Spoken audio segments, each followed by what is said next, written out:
It's good news for you, party people, because there's a new big booty mix of Volume 24 out. The NCAA is giving you $600. Sorry, EA is giving you $600, and Now that's what I call Music 89 came out in January. God, I mean it's a good thing to know. There was What was? I know you didn't look, but what was on that disc? I didn't look. What do you think was on that disc? I mean, I'm assuming it's just all the top hits, right? Which is always my wonder of why they make it.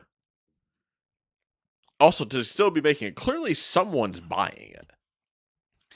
I think it's like a thing now. I'm wondering if you can actually get it in a disc form because I would say, are they going to be the last physical CD you can buy? I know of people who like now it's become a thing they just collect. They're collecting now. That's what I call music. They were. I don't know if they still are. But they were. Seek help. There's not. It's almost into that meme of like, some if I ever people just need a hobby. Sometimes it's just collecting shit. I mean, that's fair, but collect something better. There's part of me that the meme. What if I told you they also collect Pez? The same logic applies. Because here's the thing. Now, old people, man. First off, here's the thing. I assume when you say collect Pez, you mean the dispensers. Yes. Because if you meant the hard candy, yeah, that's like I got a lot of problems. Yeah, there's questions there. And are the dispensers still in the package, or are they all lined on a shelf out of package? Depends. No, Pez. It depends on the Pez. Anyway, there's thousands. There are so many. There's a whole thing. I didn't know how deep it went. And then, like, different countries got different ones. Yeah, it just goes deeper. It goes real deep. It's like the people that still have the. Let's have a throwback of old things, shall we? Yeah. The Disney cups. Yeah, I saw some of those the other day. Went to a thrift store. Oh, 100%. That makes sense. Yep. I bought some books from that thrift store. Smucker's jars. Smucker's jars. Yeah. Remember the ones that were wider at the bottom and then kind of got narrow? They had like art on them. Yeah. You should go to a thrift store sometimes. Like this. You and I would have you've already been, but you and I would just have a moment of like, look what I found. Yeah, that's basically what I was like, ooh. It would be unbelievably annoying for anybody else because it would just be me going, just holding up random, whistling and holding up things, and you're going like, oh yeah, that's a thing. But we're not buying anything. We're just looking at old things. Yeah. Holy shit! I can't believe they have this. Anyway, yeah, Gamers 2 podcast. Your weekly roundup of news and commentary related to the video game industry and anything else that piques our interest. Like thrift stores. Thrift stores. I don't know. I mean, baseball. We're starting soon. I get to watch Formula Yankees 1 tomorrow. Starting soon. Next week. Yep. First race. Vroom vroom. Life is looking up. I don't know. That's a bold statement. Yeah, I say I'm pushing things, but how about some new releases? New releases like Bandletale, a League More of Legends. things I won't play. Continue. Bandletale, a League of Legends story for PC and Switch. Number 2, Last Epoch for PC. Number 3, Pentiment made its way to the Switch. Whoa. Sons of the Forest officially went 1.0. That's dope. Nightingale is officially out. Okay. Pacific Drive is out. I've heard good things about that. And Skull and Bones is out. We'll talk about that later. I've not seen anyone playing it. Every tweet I see is by somebody I've never heard of, never followed, and it's like them ripping like a part of something or whatever. I've heard that Pacific Drive is interesting. It looked interesting when they announced it. Mm-hmm. But I'm curious how that and Nightingale, not similar games, but like they're technically 2 indie titles. Mm-hmm. So I'm curious to see how they'll do in the wake of a lot of AAAs that have been around for a while now that are still kind of doing pretty well. I mean, Helldivers exists. Do you know how much Nightingale is? Because I'm pretty sure Pacific Drive is not full price game. I think it might be cheaper. $30. Nightingale's $30. Yeah. What is up with this? We've had a trend recently of like, not that Nightingale's price. good or bad, but I've heard good things about Pacific Drive from people. Mm-hmm. There seems to have been a trend lately, and if you take into account like Helldivers too, of good games that are not full price. So, well, good games that are not full price hitting mainstream. Look at you, just take that fucking right away from me. Take the wind out of his sails. Can't let him rev up this fucking early in the podcast. The moment he hears me drawing a breath, he goes, "And I actually meant."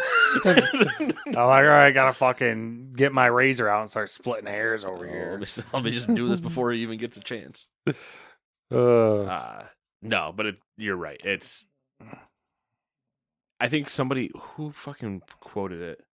I can't give it to one credit source because I think a lot of people were saying it. Mm-hmm. But it was when Skull and Bones was coming out, right? And it's $70. And it's like, hey, you could buy yourself some Taco Bell, Pal World, and Helldivers, and have a night. If not a month. Those could last you a long. Yeah, I was gonna say those could last you a long time. Or you could buy shit from Ubisoft, like exactly. And Helldivers is a shit ton of fun. Eventually, wouldn't know. You will dive hell with us. I love the passive aggressive gifts that you've been sending through Twitter. They're not passive aggressive. I know, but they're fully aggressive. The only thing that we stopped short of is Dewey and I have been texting on the side of like if he's. I think it was like Thursday night. He's like, "Hey, I'm gonna probably be playing for like 2 hours. If you want to hop in before I go to D&D," and I was like, "Dude, I'm not even gonna be home before you go to D&D. Like, don't worry about it." He's like, "Yeah, we gotta get Matt to play." I was like, "Yeah." He's like, "You can't force him to download it." And I'm like, "You fucking telling me, brother? Don't worry about it. I'm not gonna go attack him yet. I'm just gonna let him live, let him simmer." I was like, "He knows. I don't have to tell him. He knows." It's just gonna be a matter of when the stars align and the sun is in the third house. Then he will arrive, like the chosen one upon the unicorn's back. We will see him, and I'll immediately die. Yeah, we will. It'll be the glory. It'll be like we'll be out there in the battlefield. We'll see him spawn in, shot in the face immediately, and we'll respawn him again. Like, oh, Matt's here. He can finally just. Okay, bring him back. Like, that adds up. All right, you want to do odds or evens? I'm gonna assume odds since you. I don't know. I'm assuming. You know what I'm tempted to do now. Yeah, fuck it all up. So tempted to fuck this whole thing up, but I'm gonna do odds. Okay. Number 1, EA has offered more than 11,000 college football players $600 US to appear in EA College Sports Football 25. That's. You do whatever the fuck you want with the order of that. As reported by ESPN, the game's firm has begun sending contracts to 134 schools in the Division I Football Bowl subdivision of the National Collegiate Athletic Association. Oh, man. You fucking spelled everything out. Couldn't just say the D1 FBS of the NCAA. Up to 85 players per school can be included in the game. Athletes have the option to opt in for their name, image, and likeness to appear in the game, with the option to opt out of future editions. Those who decide to remain in the franchise will be paid annually, while those who leave will be compensated while they remain on the roster. Thoughts? I don't have any thoughts. So, I have one quick one. Initially, I want to say $600 seems low. Yes. Okay. Then you do the math. That's a lot of money. And you go, it is technically a lot of money. Yeah. They're treating whole. They're treating everybody's likeness the same. Yes. So it's probably not that bad. It seems like an okay deal, but I don't know the full legal part. So maybe there's some shady something somewhere, right? The other thing, and this is just more of a nuance thing, is I believe Delaware next year becomes the 135th team in the FBS and is not included in this because they're not there yet. Mm.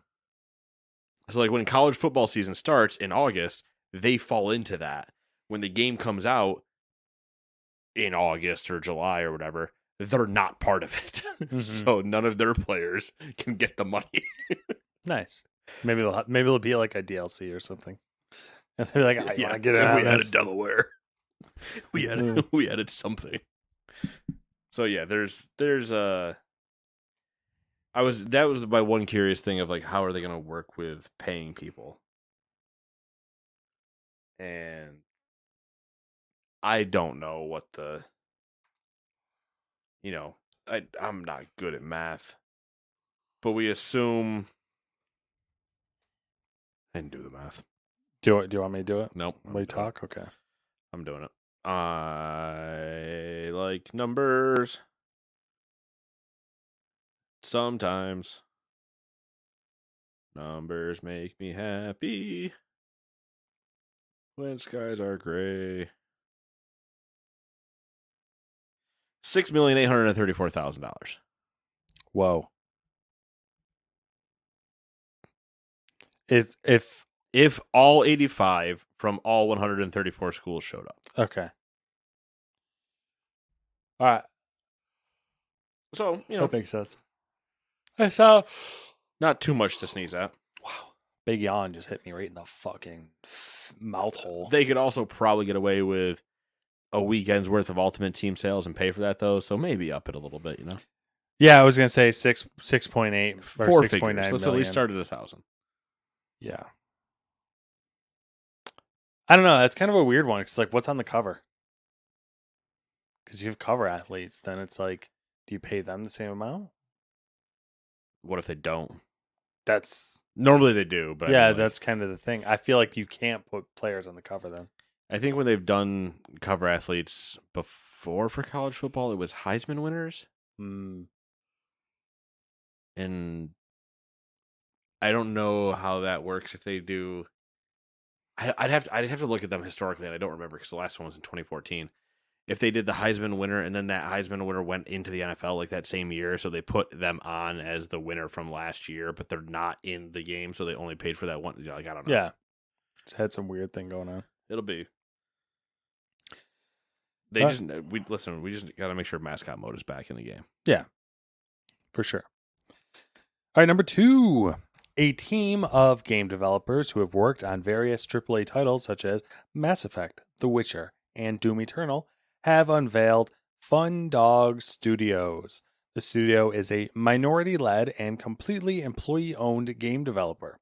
Fun Dog Studios will be overseen by CEO and creative director Miles Williams. Williams' experience includes 4 years of experience as a senior concept artist and game writer at Adhesive Games. He's also worked as art director and senior concept artist on titles such as Horizon Zero Dawn and Star Citizen. I mean, they're pretty.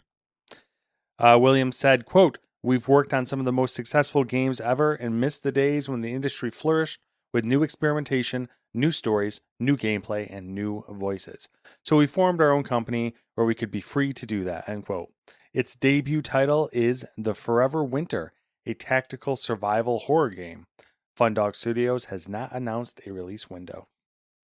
Is it funny that every studio in the last 4 years that has been formed says the same thing in their opening statement? It's the same thing, and it's like the industry's gotten too stale, so we, the people that were part of the industry going stale, have formed a new studio to do something entirely not stale. And they all come from the same developers. Yeah. Have you heard of BioWare? I was there, and I'm going to do this I was now. there when it was good. Yeah. It's just like every one of them says the same thing. Yeah, I do. Oh, we hope to do something different in a space that's gotten stale and unimaginative. And then there's me going, I can show you a lot of indie games that have done a lot of different things recently. Pal World showed up and took the world by storm. Helldivers, like Yakuza like a dragon. I mean, it's AAA, but that's a pretty lot of different things going on. We're going through the era where everyone thinks they have the answer. You want to know what's nice about that though? What? I do. Okay. He's got the answer. From the Call- studio. Call me Yves Guillemot. Oh, no. I will give you the answer you seek, but not the one you deserve. What? No. I'll give you the one you deserve, not the one you seek. I will not tell you everything will be okay.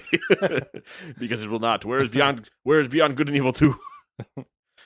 So you need to resign. No. So I got good news. You're going to live in a villa in France. The bad news is under protection. Yeah. Have you heard of house arrest? You're not allowed to leave. Number 3, a cohort. Now, all right, I'm going to stop. All right. Isn't a cohort normally associated, like the word, with bad people? Cohort is I thought it Or was is like it a just- military thing initially. Is it just a group of people? a group of people with a shared characteristic? Okay. So that gets used all against bad people a lot for me to think that then. Where, Yeah, like, I mean they could just be either you and your cohorts. Which, does that even make sense? you and your cohorts. That Plural makes sense. of cohorts? You and your cohort. No, Wouldn't it it just be doesn't. you and your cohort? It would be you and your cohort. And then you kind of gesture wildly to everybody that's standing around them? Anyway, Also, it can be used as a verb. to cohort? Yeah. What? Is there a sentence? In the plan, elementary students will be cohorted or placed in an assigned class. That's the example sentence. Interesting. Well, anyway. A cohort of Swedish gaming professionals have unveiled Cult of the North, a new games studio.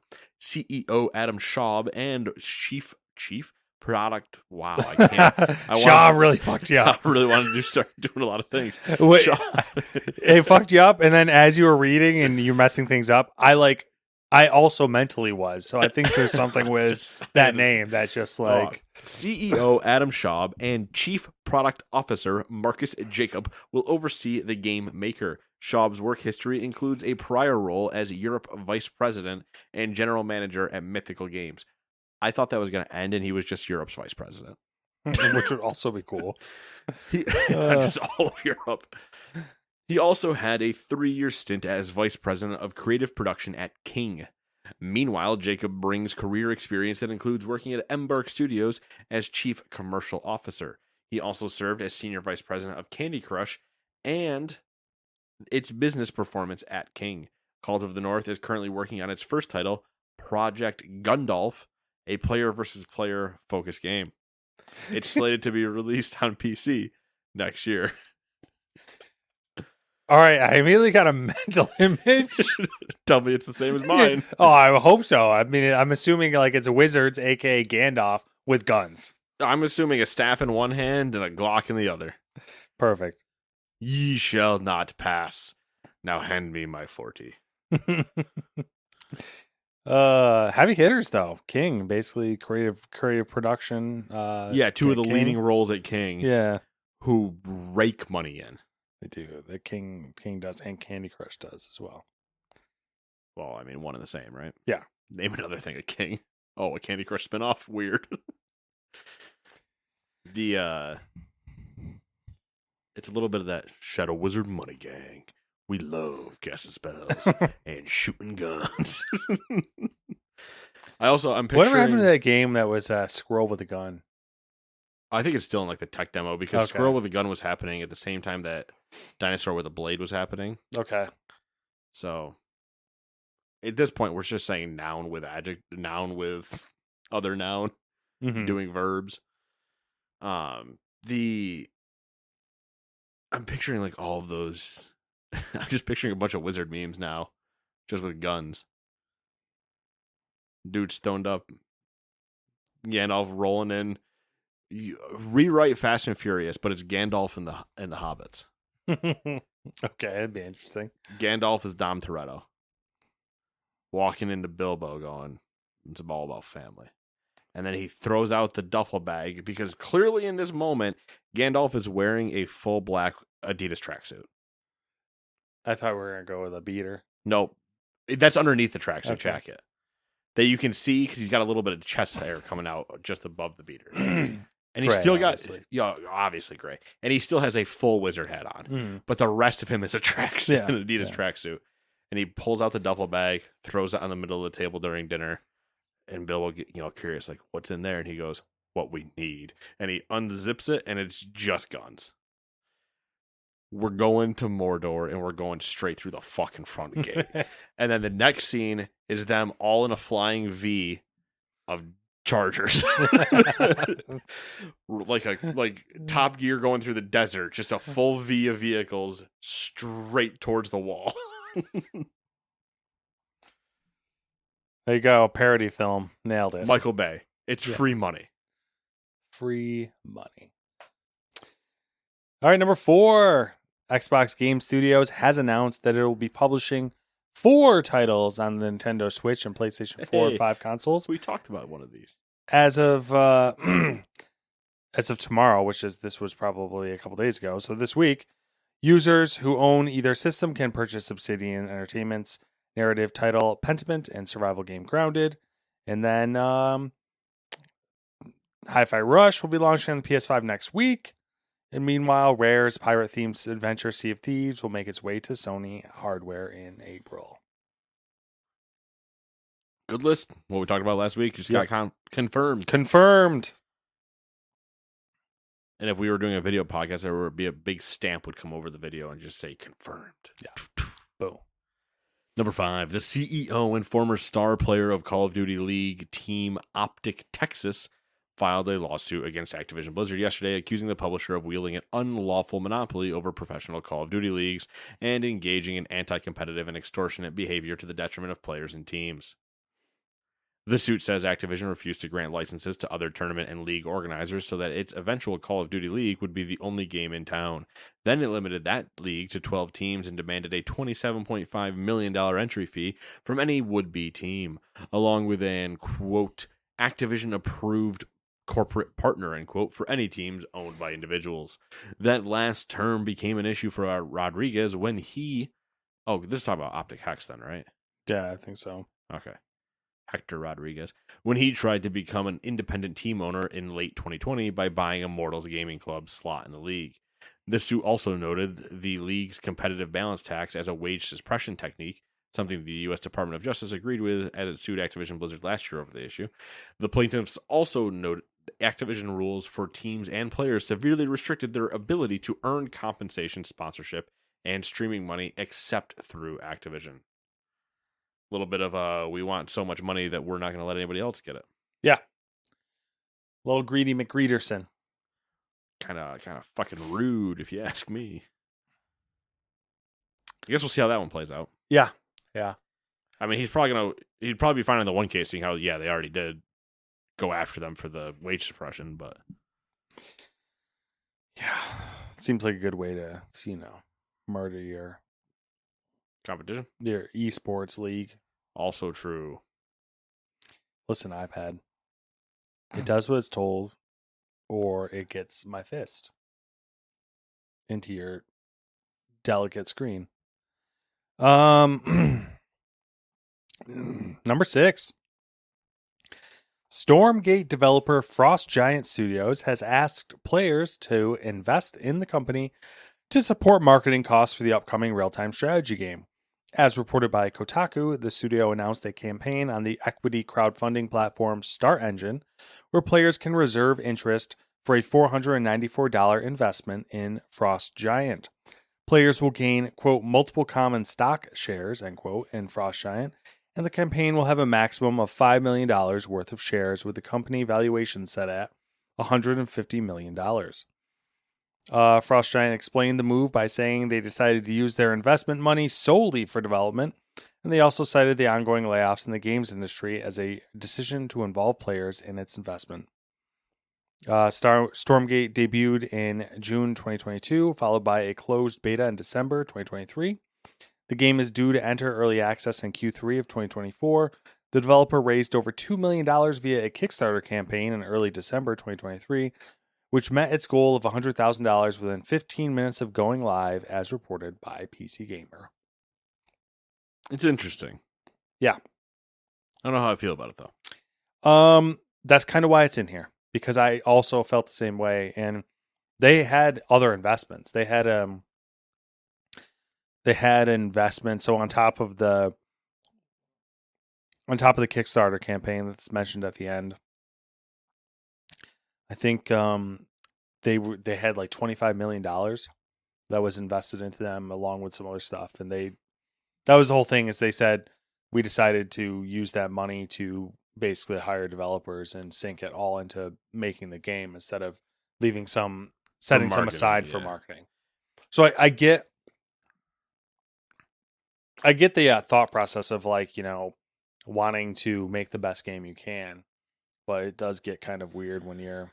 Yeah, I mean, at least they're offering them something. Like, that's kind of my thing. I was like, it's less like I put money into a Kickstarter and I just get the game when it comes out, plus whatever, like the collector's edition or something. It's, I put money in, I get that, and I now have stock in this company. Yeah. Which is like a really weird. It's an interesting idea because it gives you something that you want them to do good to increase your own value. Mm-hmm. It's weird because most gamers don't think like that. Yeah. Yes. I'm more curious about how it does objectively than any sort of like raw numbers of like how many work. How many individuals, not how much money, how many individuals did you have do this? Yeah. Because is this going to be one of those things where, like, it's, people like us who, buy in for, a couple shares or whatever, their investments, or is it going to be like companies who are like, oh, sure, right, I'll drop 100K and kind of hedge my bets on this. And also, was it 493? Was that the exact number? Yeah, 494. Is like not cheap. No, relative to a lot of things. I guess it's cheaper than a house, but like a lot of gamers would be like, well, I could spend $500 on this, or I could buy a new graphics card or a console, or you better like Stormgate. Yeah. I don't know. Interesting. I was gonna say a $494 graphics card. It's Listen, some people might have an old machine, and just getting anything might be an upgrade. Number 7, Epic published its Epic Games Store 2023 Year in Review blog post revealing some metrics for the PC storefront. PC Epic Games Store was up 16% in 2023 to $950 million. However, Epic produced games still count for the overwhelming majority of the total. Spending on third-party PC games actually declined 13% year over year to $310 million. The top titles by tablet. The top titles by player spend and engagement included Epic's Fortnite and Rocket League, as well as Genshin Impact, Dead Island 2, and Grand Theft Auto 5. You can't escape them. Fuck it. Literally, this is the fucking 4 Horsemen of the Apocalypse and Dead Island 2. I know. What's up with the Dead Island 2? Fortnite, Rocket League, Genshin, Grand Theft Auto. What are you doing here, Dead Island 2? It's like the fucking meme of the 3 fucking dragon heads. Yeah. Serious derp. What are you doing here? The store's user base continues to expand, up 17% year over year to 270 million people, with Epic cross-platform accounts up nearly 11% to 804 million. With new self-publishing options available for developers in 2023, the catalog of Epic Games Store nearly doubled, with more than 1,300 new titles joining the 1,600 available at the end of 2022. The flow of free games on Epic Games Store declined over the year as well. Epic offered 86 games in total with free promotions, compared to 99 in 2022. They were collectively claimed 586 million times, down from nearly 700 million the year before. In case you're curious, that's still a lot of claims. That is. What is not in this article, which would have been interesting to know, was whether Epic considers this a positive or a letdown.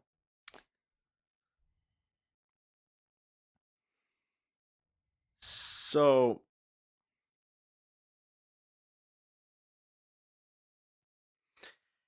it Yeah, right.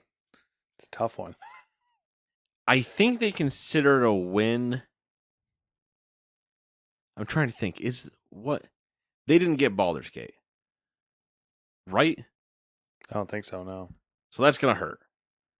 You don't have Spider-Man near Steam, Mm. but that's gonna hurt. You had Alan Wake, great game. So you're kind of in like a weird limbo-y state where you're.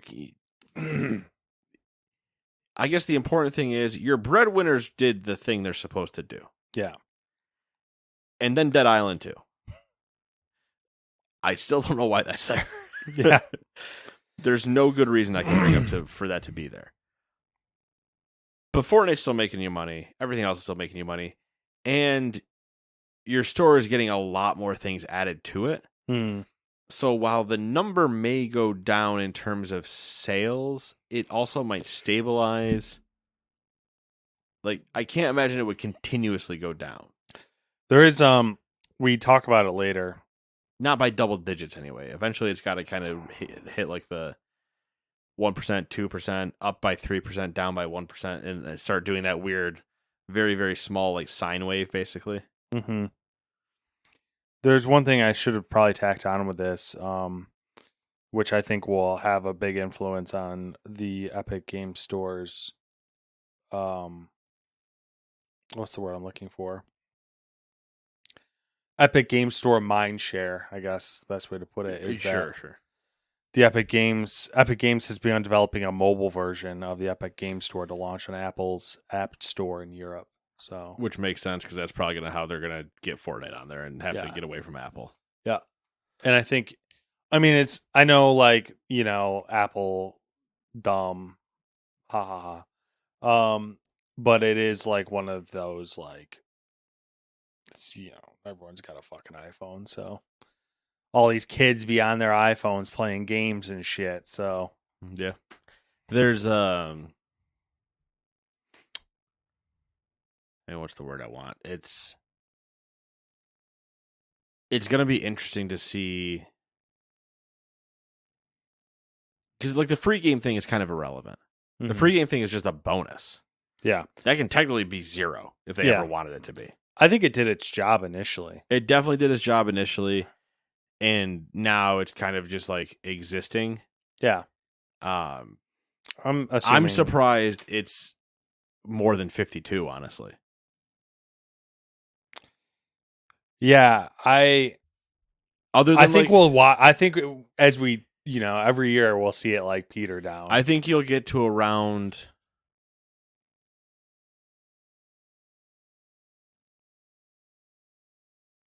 65-ish maybe will be your sweet spot.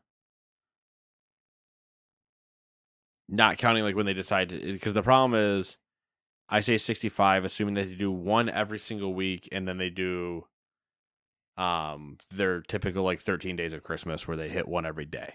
Mm-hmm. That also might exist another time. I can't remember if they do another one where they do like a run of like 4 in 4 days or something. But having that other run, that's where I expect it to get down to, is like one a week, and then holidays will do a spree of a few, and then that's just kind of where they sit from then on, and then eventually maybe it turns into zero. The bigger deal, I think, becomes what can they don't need to necessarily lure exclusivity titles. They just need to have as many, and which it sounds like they're starting to be more adaptable to having a lot more games on their store, but having a lot more of those games, and then also running like sales not at the same time Steam does, if they can arrange that somehow. Yeah. Like, oh, we're gonna put blah blah blah on sale for this, and it's like, okay, well, it's also on sale for, or like, okay, we're gonna put new title on sale on Steam for $10 off. Okay.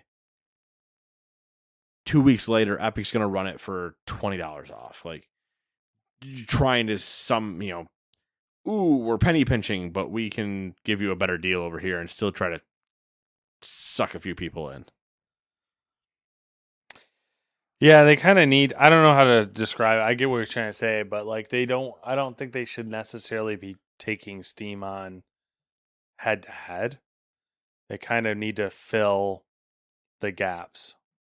Like have exclusives that are comparable to maybe what's on Steam, and then run sales opposite of what Steam runs sales, and on things that Steam doesn't run sales on, and then they'll get market share, and then they'll be able to compete head to head if they wanted to. Right. Yeah, I agree with that.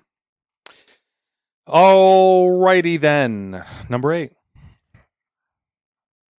Riot Games has finally revealed the name of its long-awaited Project L fighting game. It will be called 2XKO.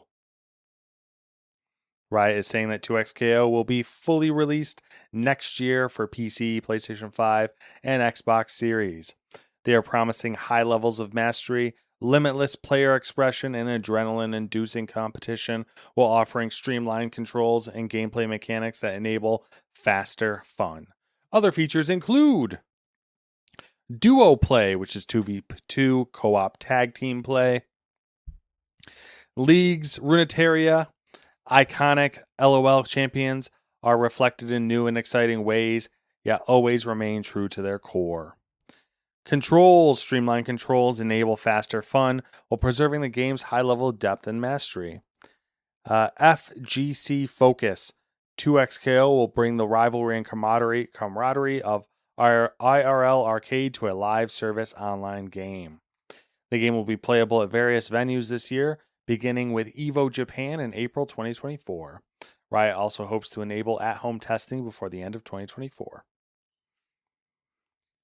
We'll see how it goes. Yeah, I mean, I'm very curious to see it, like at EVO and things. Yeah, I'm curious to see how it's received. Right, because I can say it looks good. Mm-hmm. Have no authority to speak on a fighting game. Yes. Street Fighter looks really good. Tekken looks really good. Mortal Kombat looks really good. Mm-hmm. Guess what? Dragon Ball Z looks really good. Like fighter games, just if they do the art well, I can tell that. I can tell they look really good. Mm-hmm. I can't tell if they, if you can like see moves really well, or if their combos are good, or whatever. If there's balance, I have no idea. I think the most interesting thing from my perspective on this is what they could bring to the fighting community. Yeah, and that co-op tag team play is like, mm-hmm. What does that like? I know what it means, but like, what does that mean? Yeah, like if they bring their all their league shit they do, that for fighting could be interesting. Right. I think they would arguably be better left to staying in their lane. Sounds bad, but like, create the thing, let it exist at fighting tournaments, and then give the fighting tournaments money to do their thing better. Like, they know it better than you do. Mm-hmm. Don't rock the boat. Yeah. Which is not what they plan to do. Right. As we know. Don't tip the boat over. Number 9, Criterion Games has announced another year of support for Need for Speed Unbound. It's partly due to Need for Speed celebrating its 30th anniversary. Criterion intends for this year of live service to be the first step in providing the ultimate Need for Speed, not safe for work, experience in a game. They're aiming to release 4 volumes of new content, starting with Head to Head, then Drift and Drag, which is car types, not wearing drag while drifting. Yeah. Cops versus Racers. Come on, man! This is just called Need for Speed. It's like what your whole thing is based on. And lastly, a currently unnamed volume of content scheduled for October to December. Each of these volumes will add at least one major game mode and/or feature to Need for Speed Unbound, as well as 2 fully customizable cars with multiple body kits. Ooh. Body Beginning kits. with Volume 6, the developers are also adding a premium track to the Speed Pass. Oh my God. What are the current live numbers of players in Unbound? 350. That's my guess. 350. I like the idea of it. Like, I'm happy they're still doing things. I like the idea of, okay, let's release like little mini DLCs that are based around old Need for Speed games. Right. Cool idea. Something that Forza Seasons achieved really well Yeah. without referencing old Forzas. But, Yeah. they gave you the month to go earn the cars, do the battle pass. Like, that makes sense. Just remaster, remake Need for Speed Porsche Unleashed, please. I mean, the worst thing you could have said was Carbon, I guess, so I can't be too mad. Ugh. But please, for the love of God and all that is holy, the GameCube version of Need for Speed Most Wanted, just port that over. Do not change the physics. Just move that over. I know somebody's going to say, well, they already remade Most Wanted, and you can play that. It's, first off, not the same, and the driving sucks. Need for Speed Most Wanted on the GameCube has the Forza driving physics, and I am moister than an oyster thinking about how good that could be in a modern engine. Like, when you shuck an oyster and you hear that as they pop their suction seal, that's It's got really weird. I'm done. I can't finish my own thought on that. That's I disgusting. will never be able to eat an oyster again. You eating them raw? Yeah. Like shucking them? I mean, I've had. I mean, I guess raw oysters are not uncommon. I've had raw oysters. Yeah. Yeah. You do the assorted platter at the fuck's that restaurant called? Ocean Blue. Oh yeah. I mean, all the oysters. Here's the number one thing you need to know about Ocean Blue, folks. You will always be able to know if a woman has gone there. You want to know why? Tell us. The number one reason you'll know, they will always take a selfie in that bathroom. That's true. They cannot go to Ocean Blue and not take a selfie in that bathroom. I hate this whole fucking social media culture. Like, tell me I'm wrong. You're not. I know you can't. This is more to like nobody listening. Uh-huh. Tell me I'm wrong. You don't know that restaurant. Fuck you. It's true. Every person I know, when they go there, I see a selfie on their story from the bathroom. You either get the selfie in the bathroom or the photo of, I think the couch is still right outside the elevator. Yeah. That little like entrance waiting thing. It's that one, but here's the real the real dragon, the 3 heads. Yeah. The 3 horsemen of the apocalypse. It's the selfie in the bathroom, the couch. If it's a nice day, you're gonna see a balcony shot. Oh, yeah. They're gonna be outside. Yeah. Sitting around the fucking... And they're gonna be looking at the beautiful skyline. And if you didn't know where you were, don't worry. There's like 5 different fucking signs with the city's name on it now. And if you weren't sure, don't worry. My tax dollars are hard at work putting up a giant LED U. Oh my God. I fucking hate it.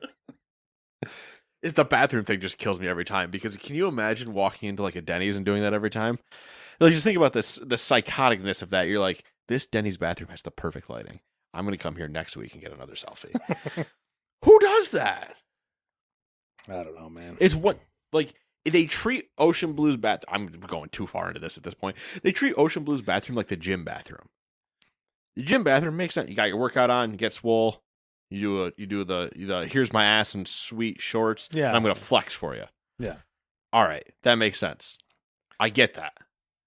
Why are you doing the same thing in Ocean Blue's bathroom? Are you flexing your workout from the plate you just ate? What I are you mean, doing? maybe it's the outfit. They gotta show off the outfit. Have you been to Ocean Blue with a woman?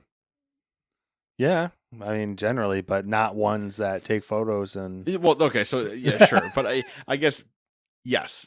I think ignore my phrasing. So I assumed you had been there with your wife, but Yeah. I meant like maybe like as the friend group with the multiple. Yeah, we've gone 'Cause, like, there when with, I've gone with there- other people. When I've gone there, it's been like work events, Yeah, and what I don't ever watch happen is the 4 females that are there all decide it's selfie time and to Yeah. go to the bathroom. yeah, they scamper to the bathroom for the Yeah, and they're photo, like, "Oh, we gotta go take pictures, yay!" And I'm just like, "I'll take another beer." Yeah.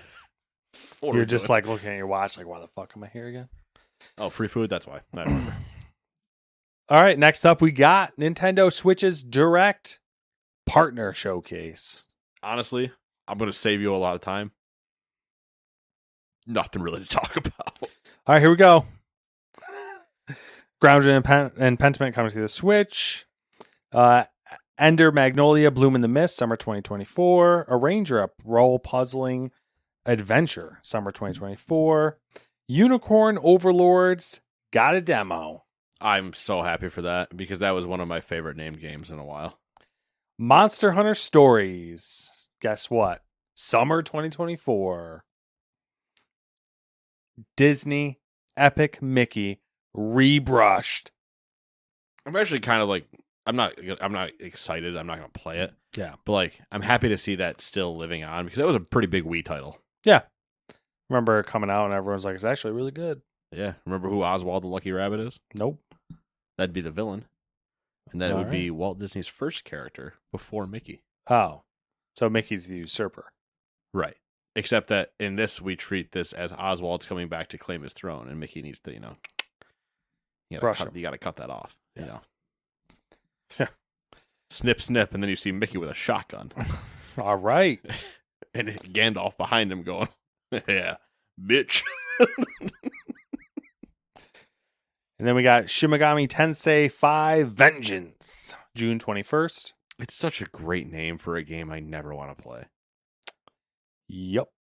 Like, I would name a guild in WoW Shimigami Tensei. Because can you imagine if you ever competed for the Race to World First where you're like, you have Liquid and Echo and Shimigami Tensei? It would go so hard. It is one of those ones that's like good to say. Hiroki Totoki and Shimigami Tensei. He shows up later on. He should. They had some shit to say this week. Star Wars Battlefront Classic Collection, March 14th. Sword Art Online. Is that not a spit in the face, by the way? What's that? The Star Wars thing? Battlefront I don't know. No, just that they're putting it, that out and then just being like, we're not talking about KOTOR. Oh, yeah. I mean, KOTOR's dead. This entire time they've been like, we're going to remake it. Hey, here's a sweet trailer. Oh, here's the old one. Oh, we're going to do this now. Don't think about It's like 1313. Oh, yeah. Which is hilarious because now Respawn is essentially making 1313. Yeah. So, Do people even remember what 1313 was? yeah. You know what I mean? Like, I know you and I do. I mean, obviously we do. No one else does. Yeah, that's what I'm saying. Like, if we walked up to any of our normal people and went, do you remember 1313? They'd be like, what the fuck are you talking about? Because those same people, you could go, do you remember Project Titan? Mhm. They'd go, huh? Yeah. I remember Titan. The lore, the stories and things we came up with of what it could be. Never gonna see it. Sword Art Online Fractured Daydream 2024. That's another just wild one that's still going. Sword Art. Yeah. I mean, there's still Just pumping it out. the anime's still running. I mean, it's Which not, even that's insane. yeah, it's only like I don't know. That seems insane to me. Am I wrong? The trajectory of that. I don't even know what you'd call it. Is kind of wild because it actually started as essentially a guy writing fan fiction on the internet. And then people was like, this is good. You should write this. And he started releasing them. It started off as a novelization. And he released them and sold them. And people bought them. And then it turned into a manga. And then it turned into...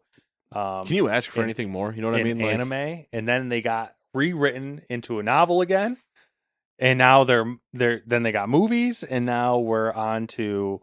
the games. Like, if you get the money right, that's got to be like the best thing, right? You're just doing a thing as a hobby, and then somebody's like convinces you to kind of go for it, and then it works, and you're like, well, it's interesting because it's like early internet. Right. Yeah. So people are like, oh, this is good. You could sell this. But really, if you reread it, it's like, wow, this person doesn't understand what a female is.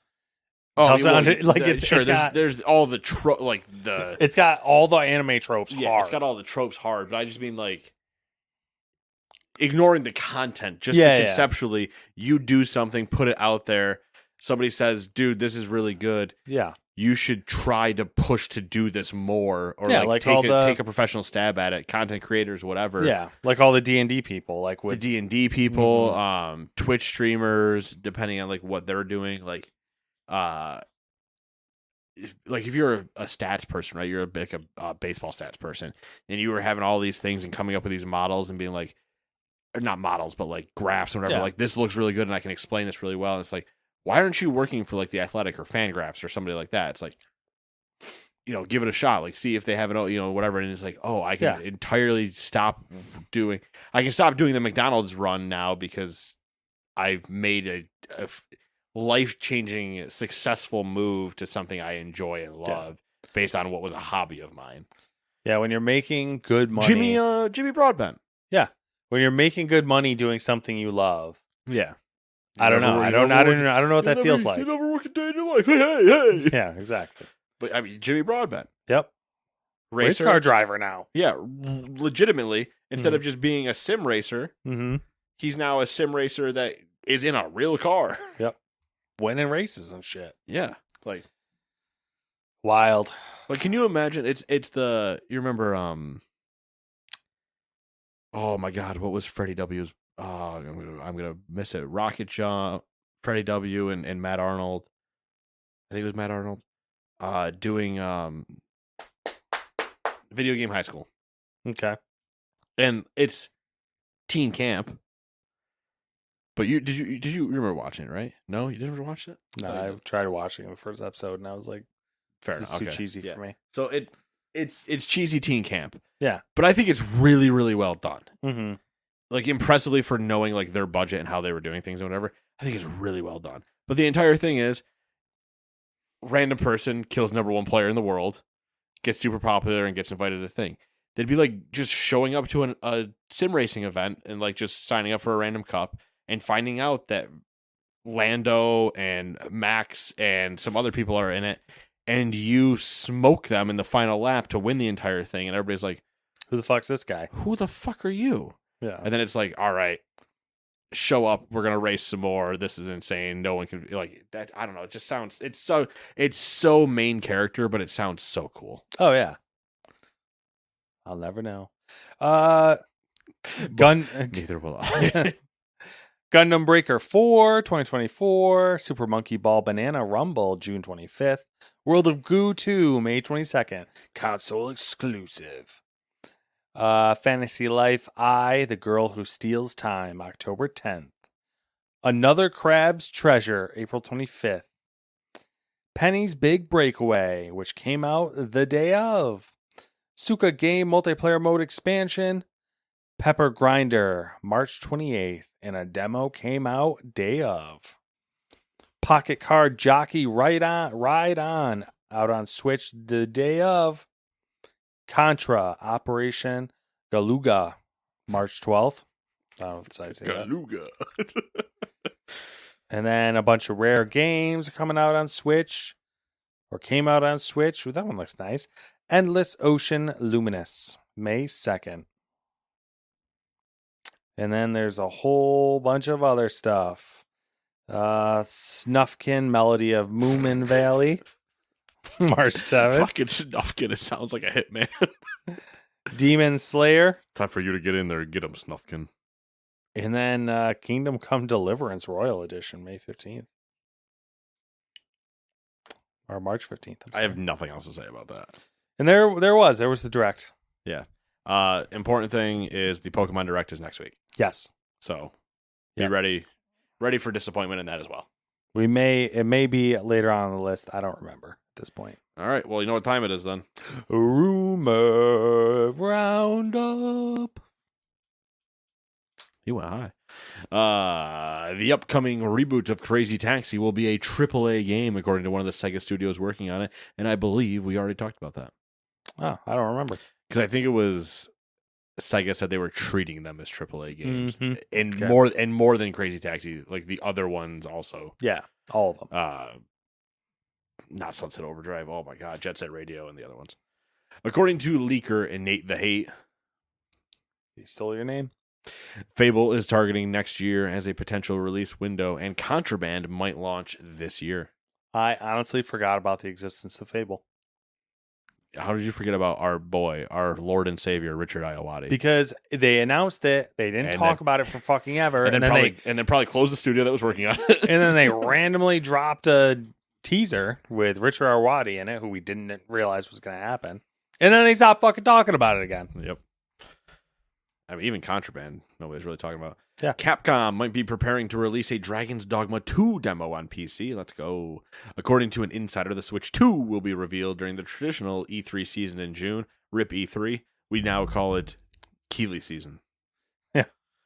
A source told Jeff Grubb that Metroid Prime 4 will launch this year, and Nintendo was apparently looking to get assets ready for May 2024. And I'm here to tell you that is not happening. All right. I would be shocked if they released this year and then launch Switch 2 next year. That seems insane to me. It's Nintendo. Right, but you have no launch title then. It's Nintendo. They always have a launch title. Nintendo doesn't need a launch title. Breath of the Wild. They don't need a launch title. They'll have something. It'll be something stupid. And I'll be like, why is this considered a launch title? And then everyone else will be like, fucking Nintendo, this game's the best game ever. Ugh. Tom Henderson said that Hi-Fi Rush will be coming to Switch 2. Why are we still talking? We've talked about this ad nauseum now. To Switch 2 or Hi-Fi Rush? Or Tom I guess Henderson? Hi-Fi Rush coming to Switch 2 is kind of like, sure, I don't really give a shit because it's just going to the Switch. So like, why does it matter if it's going to the Switch 2? I don't know, man. People talk about things. Why are we talking about Hi-Fi Rush going to the Switch 2 and not Metroid Prime 4? Like, what priority system is that? Listen, shit PlayStation gets thrown at the wall. You see what sticks. Just rumors, man. The PlayStation 5 Pro will be marketed as a 120 FPS 4K machine, thanks to its better specs and AI upscaling.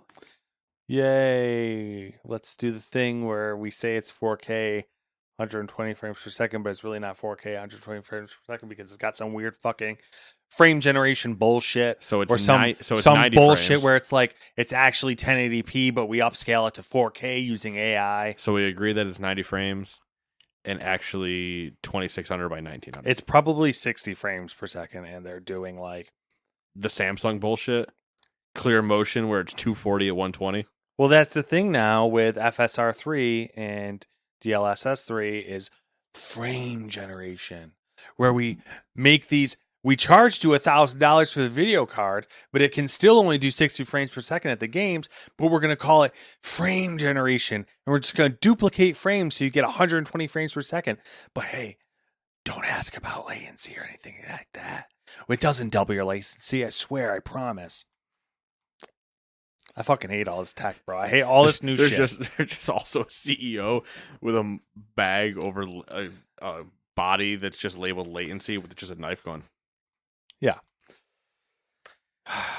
People. According stop. to Tom Henderson, Assassin's Creed Red, Japan, will have Shibas in it and you can pet them. If there wasn't, I'd be kind of upset. Why not foxes? There probably. Oh, I mean, there should be foxes that fucking run around. Yeah, when I fucking pet them, they shrines. do a dance. I'll take Shibas. And they though. give me +1 fox points. You know, the alternative. You know, don't copy Ghost of Tsushima. Do the Shibas. You're right. Don't copy Ghost of Tsushima because, frankly, Ubisoft, you can't. Ooh, got him. It is a better game than any of the last ones you have made. It's probably true. It beats the last 3 Assassin's Creeds easily. It's a better Assassin's Creed game than Assassin's Creed. Right. And I say the last 3. The last 3 are Mirage, Valhalla, and Odyssey. Yeah, I would 100% agree with that statement. And I liked Valhalla. Yeah, same. I liked Origin too. Origin's Yeah. the best of the new generation. Mm-hmm. But Tsushima's better than all of them. Agreed. No argument there. All right, now for the short stuff. Questionable things being right full play refs on. Oh, the short stuff. Yeah. Gotcha. Pal World has hit 25 million players. I believe it's like 15 and 10 or something like that is the breakdown. 15 million Steam, 10 million Xbox or something like that. Okay. It's a lot. Yeah, it's a lot. Good for a game that is less than half of Skull and Bones. Yeah. IGN parent company Ziff Davis has voluntarily recognized the recently formed IGN Creators Guild.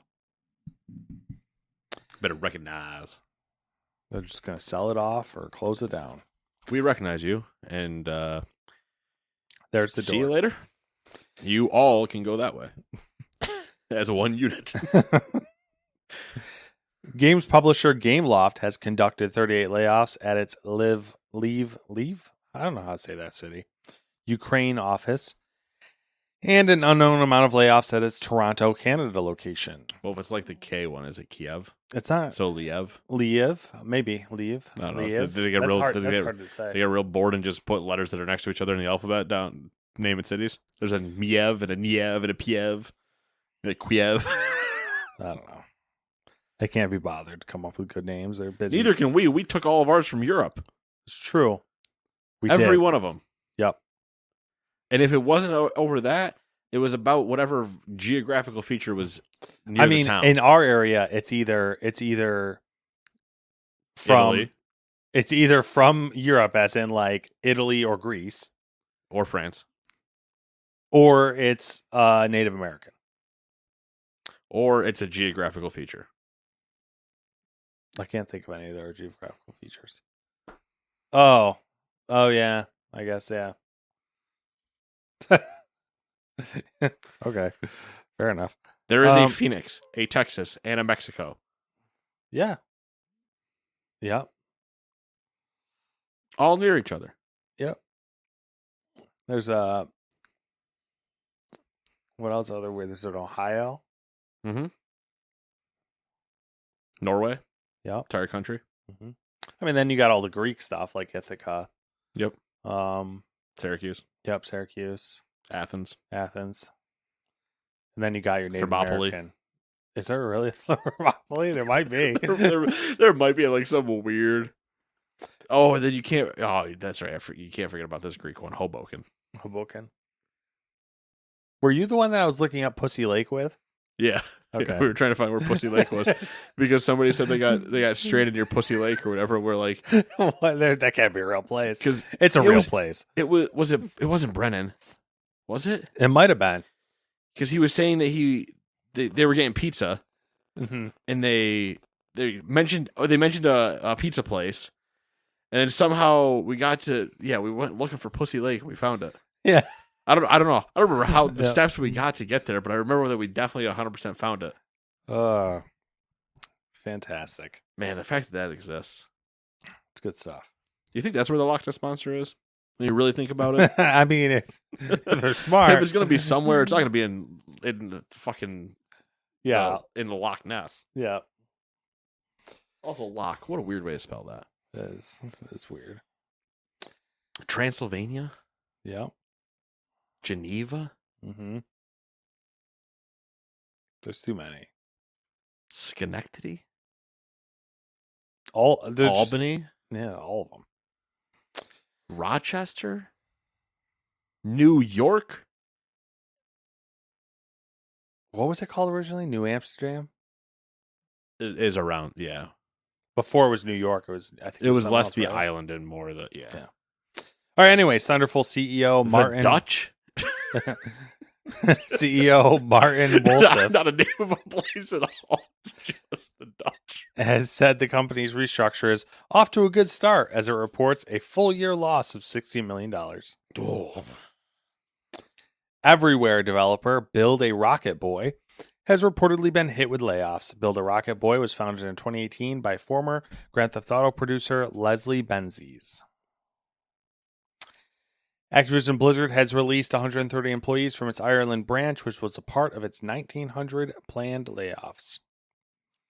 Gearbox Publishing has announced that it will release Gigantic as a premium title.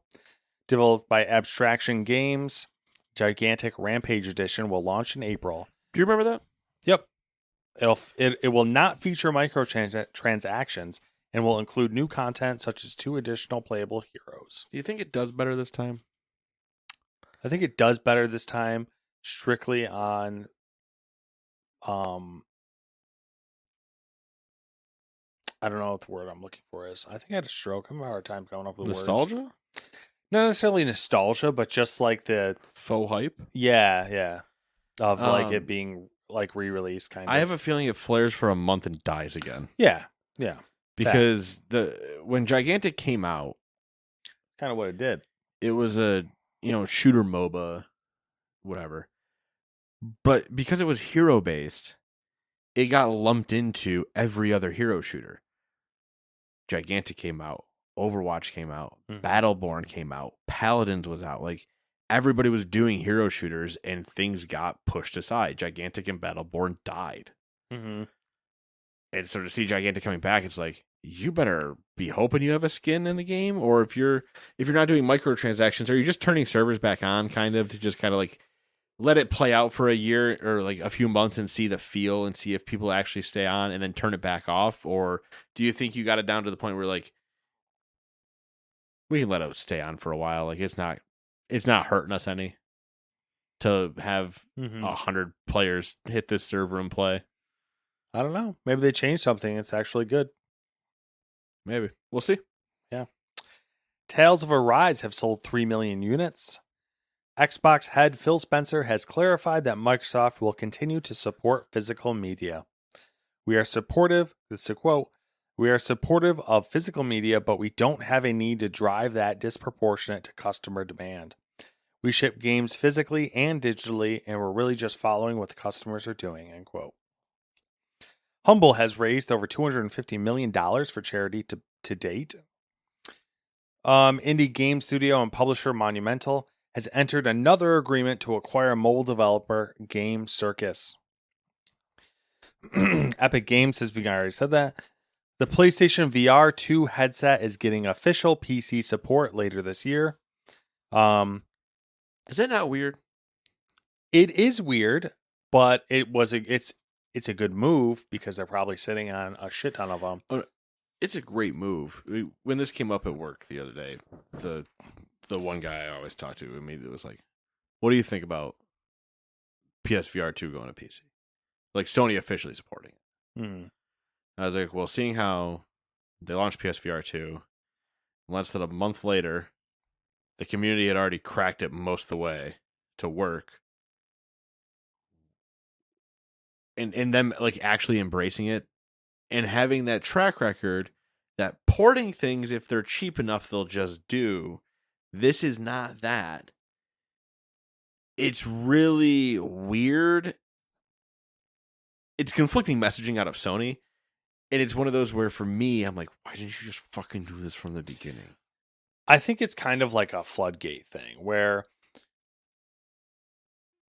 they saw how successful Helldivers 2 was and how easy it's been for them to make essentially free money off of the porting things to PC. And they're like, oh, wait, we have another market that could be like worth it to us.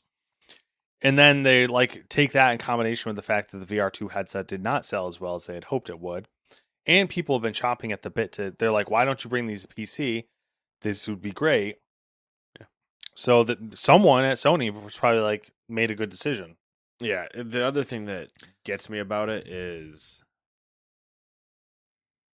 they're making a good decision. Is this like, should I be worried? They don't do this very well usually.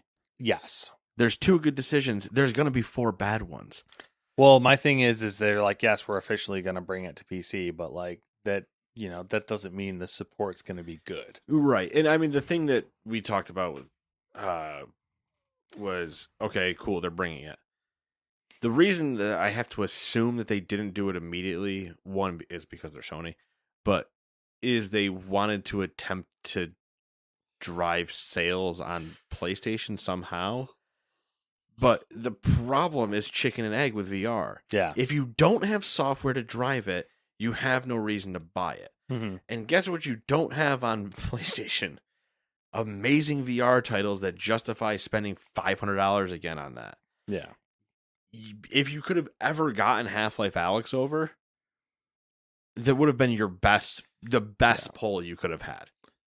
I think there is no better option. If they support it well, I think Sony will be surprised at how many headsets they sell. Because it's the perfect... I saw a lot of people online. I follow all the virtual reality subreddits. And there was a lot more people said it than I thought I would see. But there was a large contingent of people who had said, oh, I would easily buy this over a Quest 3.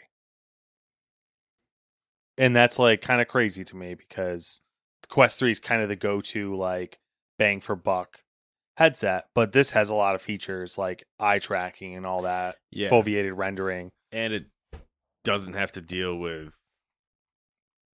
Meta. Some certain companies owning Quest. Yeah, and it doesn't have to deal with Meta, and it's got a good headband. Like Sony does the fitment really, really well, and the weight really, really well. So like, it's kind of that.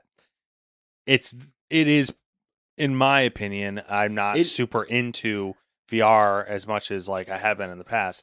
It hits the bang for buck perfectly. Them saying this puts me in a position, like when they do that, say it's like mid-July or something, to potentially go, I could buy one. Yeah, I'd fuck with that, because then I have it for this, and I have it for the PlayStation, which means I can play Gran Turismo in VR, and then also come up and play VR games. Yeah, that's the thing. It's like a pretty good fucking win if it's supported well, as in like they get every feature working on PC. It will be a killer product for PC. Yeah, it'd be great.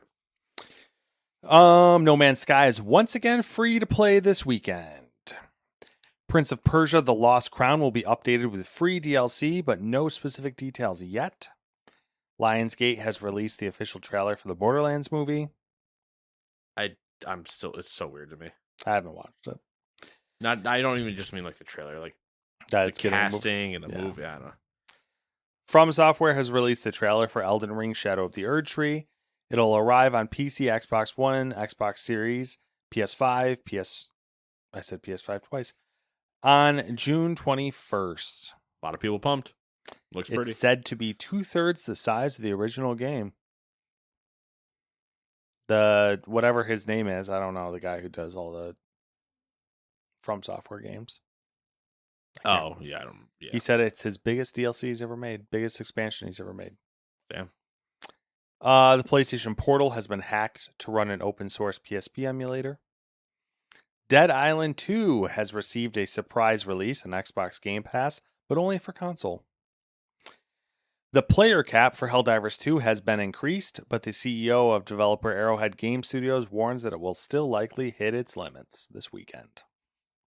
I mean, I believe it. Did you guys have to queue up? I didn't ever really have too many issues. I was able to get in eventually every time. I think the longest I spent was like I was waiting for them to get out of a mission because I couldn't get in, but then I could get in when they went back to orbit. But I think was it Ryan or was somebody else was having massive issues trying to join, and then like gave up, and then I got in when they gave up, and then they came back later and were able to get in. But I read somewhere, I don't know if this is accurate or not, that they raised the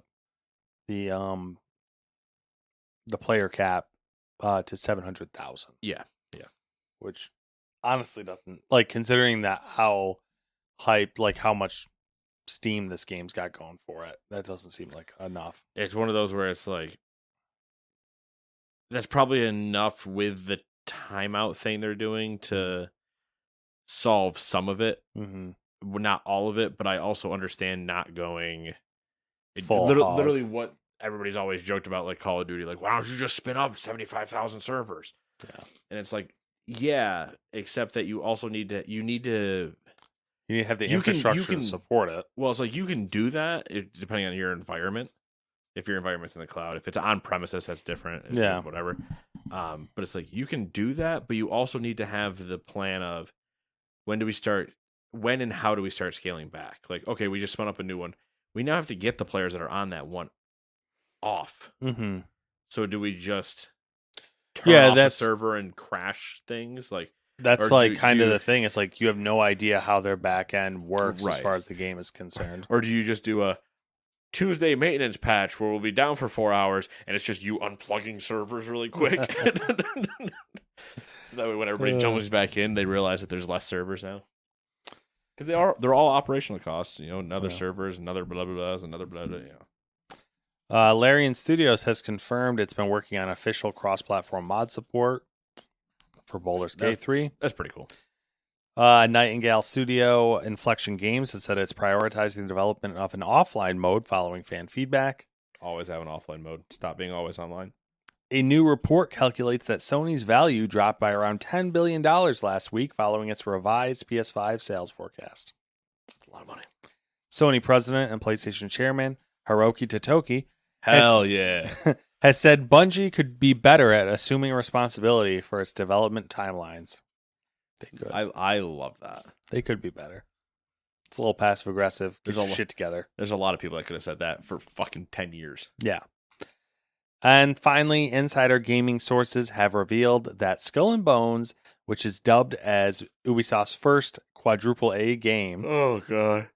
has around 850,000 players, which includes those who have opted to play the game with the 8-hour free trial provided by Ubisoft.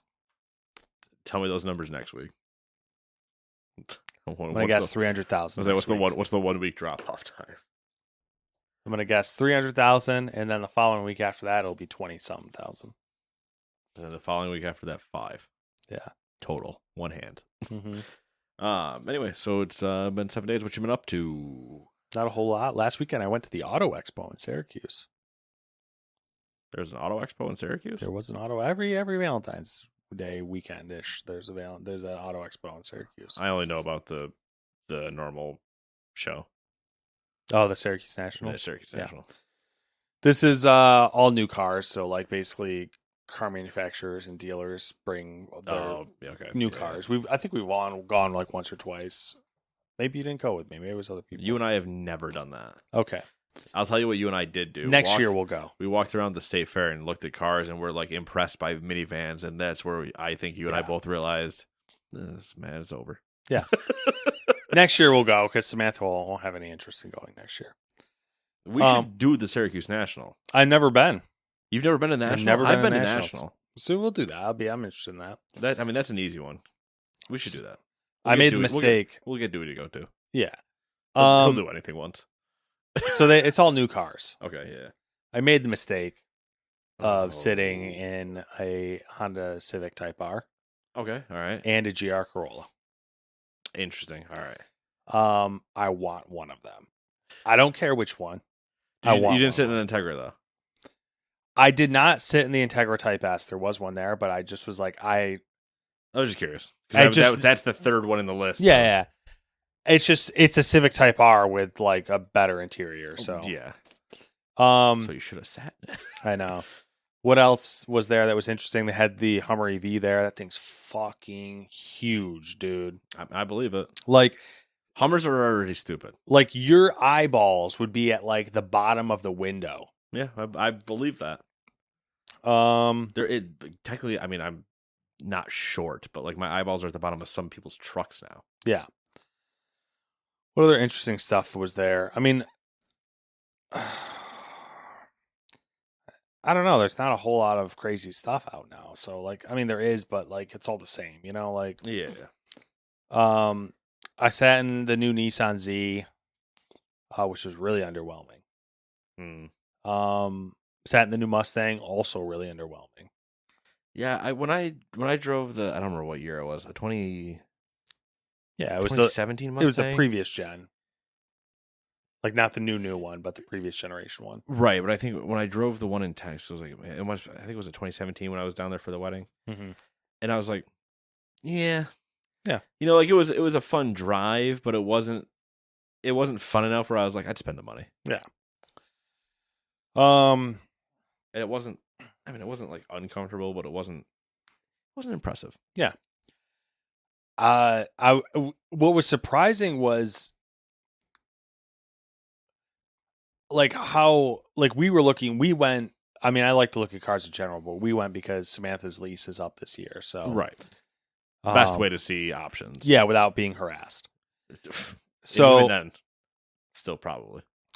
So we sat in all the crossovers and all that, all the SUVs and all that good stuff. And like what surprised me the most was how like unimpressive, like how generic the Hondas and Toyotas were. Mm-hmm. And then like the Nissan Rogue was actually really, really nice. The Mitsubishi, like the Outlander and the other stuff was actually really nice. The new Mazda CX-90 is like Mazda's clearly is going up market. Gotcha.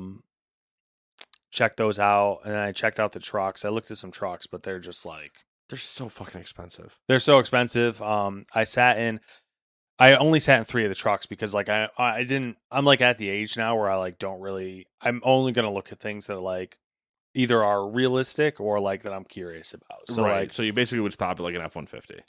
I sat in the Colorado, the new Chevy Colorado. Okay. Yep. I sat in. They had a new Ford Ranger there, which really surprised me.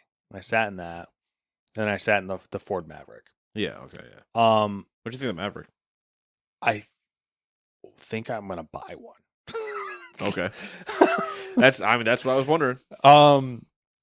You can like, because Samantha and I had this routine going where like she would, if it was like a car that would be for her, she'd sit in the front seat, get into her driving position, then I would sit behind her, and that would be our way of like gauging room and stuff like that. Yeah. If I was sitting in the front seat of the Maverick, you could comfortably sit in the back.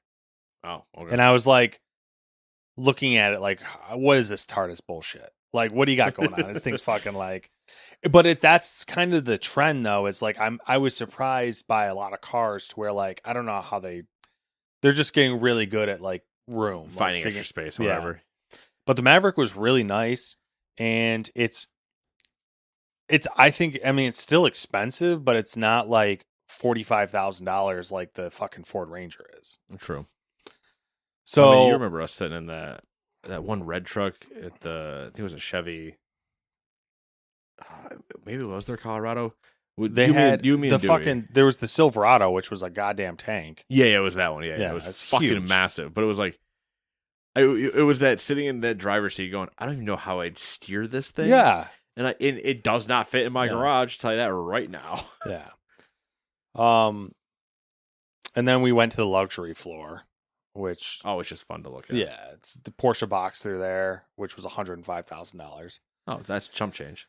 I ended up talking to an old lady there for 10 minutes about the Boxster and about her car, because she was like genuinely looking at the Boxster to replace her car. And she was asking all these questions, and I just, I was there. I knew the answer, so I was answering them for her. And then we're talking about her car, and she had a Cadillac XLR. I don't even remember those. Is it the one I'm thinking of? The Cadillac convertible, like the coupe, like the two-door convertible from like the early mid 2000s. Yeah, no, I remember it now. It was weird. It was weird, and we got talking about them, and I was like, that's a really rare car. I'm like, I think that's going to be worth money pretty soon. And she's like, yeah, they only made 5,000 of them. And yeah. That's weird. I would not have guessed that. And we were chit-chatting about it and making jokes, because she's like, I was like, yeah, it's kind of funny because the cliche is that, you get a cool car, you pick up chicks. But really, you just get dudes. Like and she's like, yeah, she's like, so many guys like you will talk to me about my car when I drive it around and stuff. Like, You just go, whoa, hey. Yeah. Calm down. Then we sat in all like the luxury cars, which, they are. How old was she? She was probably in her 60s. If you rudely had to guess a woman's age, how old was she? I would guess 60s or 70s. No, that's not that bad. Though. No, she's really nice. I thought you were about to find like a elderly woman that you're looking at a Porsche Boxster. I mean, she wasn't young, that's for sure. But no, but she was like one of those older people who like clearly was like just a cool person. Yeah, but it's not like a 95-year-old where you're like, no, what did you drive here? No. Yeah, that was about it though. The Acura RDX was really nice. Lexus was nice, obviously. Lexus and Acura, they're both really nice.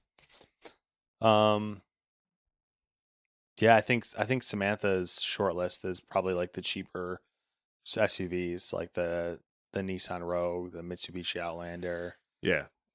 Or maybe like the new Mazda, and my short list is like Maverick. The Maverick. I would say that. If I had to buy a new car, like, because that's kind of like, I was looking at getting a used Ford Ranger or something used, but with interest rates, it doesn't make sense. Oh, okay. Because you end up paying like a stupid amount of money on just in interest. So yeah, that was fun, and that was the excitement of my week. The rest has just been work. What have you been up to? Work. Playing Like a Dragon. Mirage is finished. Good. I made sure to knock that off. Was it a compelling story? No, and I don't like. Once I kind of got the hang of the combat and everything, my dumbass completely forgot a mechanic they introduced, and that made combat better because they had a Deadeye mode, and I completely forgot about it until like halfway through the game because I was trying never to get in combat. Yeah. When I was just like, they don't want me to get in combat, fine, I won't get in combat, and so I went back to I'm going to hide in a bush and put 35 bodies in it, which worked out well everywhere. But then there's some times where it's like, okay, I have to get in combat, so where you have to like take out two people at once type thing. Well, two people at once was fine because you get the ability to where you follow up one assassination with another. But there's two people and a third one's looking right in their direction, and it's like, okay, sleep, blow, dart, assassinate, walk over, stab. Like I started to have to figure out like there's too many eyes and I can't take out everybody in one sleeping moment. So then I was like, oh wait, I have this entire ability that they introduced that I forgot about. But what bugs me is I never understood why they went back to Basim. It never fucking made sense. The whole thing is them attempting to tell you that he is one of the architects or whatever. Yeah. And that they like the whole journey, fucking spoiler alerts, I guess, if you didn't play Valhalla and then also want to play this, he's one of the original architects. Yeah. Or like his soul is. Mm-hmm. And the entire idea of Mirage is his soul was essentially split. And at the end, they're together again. Yeah. And so they're whole. And then it's to go back and, create a world and yada yada. And then you don't end up leaving the desert, but they leave you like, clearly he finishes things here and then goes to Valhalla. Yeah. But there's like, just the whole end is like really. You would have had to have read a lot, and if you did not play Valhalla or know other parts of Assassin's Creed, this has to be way more confusing. Like, it has to be unbelievably confusing with the amount of information that there can be in the game, especially because there's just all these notes that are around the world that you can press triangle on and read that aren't like story things. They're just flavor text notes. But if you sat there and tried to read all of them and I don't understand why they did what they did. The Assassin's Creed story has become so fucking convoluted. It was convoluted before they remade the game. Mm-hmm. It was convoluted in 4. Basically, once they killed Desmond. Yeah. Once they killed Desmond and they kind of made it a little weird, then you can still get away with it for a little bit because there was always, I don't remember how much you remember about the whole Desmond arc, but there was always those files that you would find as Desmond that were talking about other people that had been in your shoes, other types that like had memory lines. Yeah. And so it was like, okay, they followed the Desmond arc. Okay, so now there's just other people that Abstergo is still existing and like putting in these things. But then they made that not exist anymore. But then it kind of existed in Valhalla. Yeah, like came back in Valhalla, and then it's like right. And it's like they like brought it back in Valhalla and then added like another layer, and it's like right. And then they're adding this idea of flipping worlds back and forth and all this stuff. It's like there's no longer the Creed / Hidden Ones and Templars. Yeah, they bait and switched us with Origin because they came out with Origin, and we were all like, "Oh, they're kind of resetting things." Right? They're like, "We're gonna go back and tell the story before Altair exists." Yep. And literally the formation of the Hidden Ones. Yep. And they, frankly, it's straightforward. That did fine. Yep. And then they did everything. We've talked about this ad nauseum. Fuck Odyssey. And Odyssey, they're like, and irrelevant even of the storyline problems. Mm-hmm. Just I did not enjoy it for a multitude of reasons. You can't do an Assassin's Creed every year. You cannot stop doing that. Then they did Valhalla. And Valhalla was really good as far as if you ignore the entirety of Assassin's Creed and just say Vikings invade the UK. Yeah. And it has Assassin's Creed motifs. Like the leap of faith, the hidden blade, some fighting styles, and you just going in and trying to be a good person in a bad place. Yeah, Technically not a good person in a bad place, a bad person raiding and pillaging the countryside of Essex. But if that's what that stopped at, you'd be fine. Great. There's a cameo by Basim who tries to like explain Hidden Ones to you, and they just if they just left it at that of like he's just kind of there, and that influences something later, fine. And then they go to Mirage and they go, oh, you remember that Basim guy and how he like taught you the Hidden One things? And then you did all this weird first one shit with you and your brother that's the not Odin but Odin, and your Thor and your whoever, all the... Which by the way, if you don't do the side missions... True. Where you have to do as the girl... Yeah. And get the images... You get no fucking context for what's going on. Right. And if they had only told that story with the idea of Odin is the person you're going to see every time after you kill everybody. Yeah. And you'll slowly piece it together that you're Thor, you're whoever. And the idea is to get to Valhalla and still live that life that they live in the one like dream place, essentially. Yeah. Is like, okay. And if they flipped that out into the entire world and it showed you hooked up to one of the machines, and then like they kind of like zoomed out of your brain type of thing of like that's what you're witnessing in this moment, it'd be like, oh, okay, so I remember Animuses from the beginning. This is like a first one Animus that's just trapped him and put him in a heaven state where he's essentially in limbo. Okay, all right, that makes sense. And then they went, yeah, and Basim traps you in there and escapes. And you go, what? That doesn't make any sense. And then they go, oh, in the next one, we're not going to address that at all. Instead, what we're going to tell you is how Basim exists. And you go, I don't care? Yeah. And we're going to explain what he is. And then they go through the entire thing, and you're just in like this entire, like, we're going back to the beginning. And it's like, okay, we're kind of doing some things.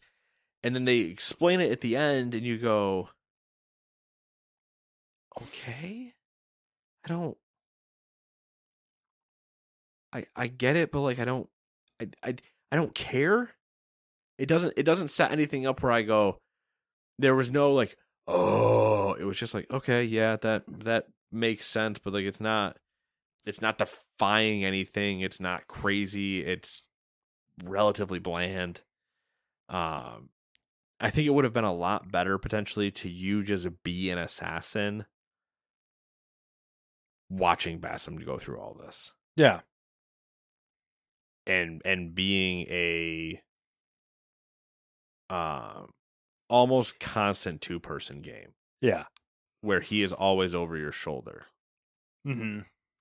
So like the idea is Bassam, you have this woman in the beginning, Nihal, who is always talking to you and communicating. You have dreams, you wake up, you're talking to her, you know, she's around town, whatever. Well, spoiler alert, she's not fucking real. She's your other half that's like severed that you're essentially manifesting in your eyes. But nobody else knows who you're talking to when you're just talking. You know, you look like a crazy person. Yeah.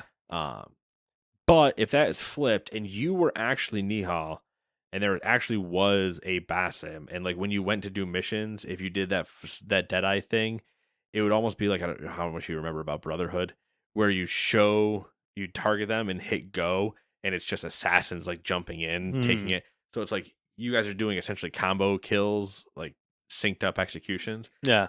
And then it shows you him trying to find his fate that you don't know you've been leading him to and have to confront him on that type of thing.